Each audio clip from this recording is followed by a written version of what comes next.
បាទchươngយើងមើលលំហាត់ទី2នេះបាទលំហាត់ទី2នេះគឺយើងកែលំហាត់ពាក់ព័ន្ធជាមួយនឹងប្លង់សិប្បកម្មថ្នាក់រាជធានី2025បាទ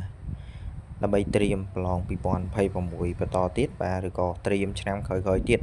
បាទអញ្ចឹងយើងមើលលំហាត់ទី2បាទរម៉ាំងទី2 8បន្ទុកពីស្តង់មួយអាចចល័តដោយសេរីដែលគ្មានកកិតបាទអត់គិតកកិតពីស្តង់នេះផលិតពីរុក្ខធាតុអ៊ីសូឡង់កដៅបាទដែលត្រូវបានប្រើសម្រាប់លក្ខខណ្ឌឧស្ម័នពីរប្រភេទដែលផ្ទុកនៅក្នុងធុងរាងស៊ីឡាងដែលមានមុខកាត់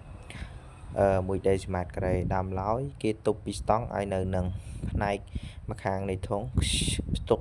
ឧស្ម័នអេយ៉ូមនិងផ្នែកម្ខាងឧស្ម័នអ៊ីដ្រូសែនអញ្ចឹងទន័យរបស់អេយ៉ូមវាមានសម្ពាធP1 បាទមានសម្ពាធP1និងមៀត V1 ហើយនឹងT1 ចំណែកឯទន័យរបស់អ៊ីដ្រូសែន P2 V2 និង T2 ចម្ងាយពីស្តង់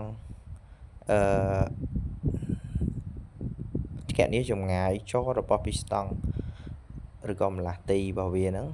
ដែលបន្ទាប់ពីគេលែងវាដោយទុកឲ្យវាមានចលនារហូតដល់លំនឹងបាទអញ្ចឹងយើងមើលតិចគេថា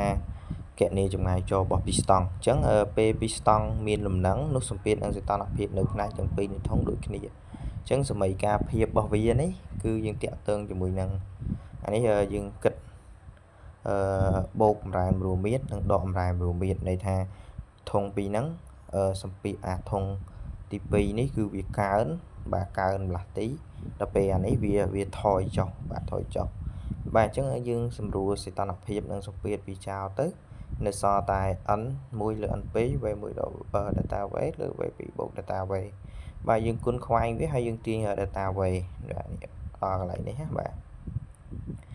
អញ្ចឹងម្យ៉ាងទៀត P1 V1 ស្មើ n kb T1 បាទទាញ n1 ឃើញទេកន្លែងនេះយើងទាញ n2 ដែរហើយយកវាជំនួសចូលទៅក្នុងនេះមកនេះជួសចូលទៅក្នុងតំណែងនេះមក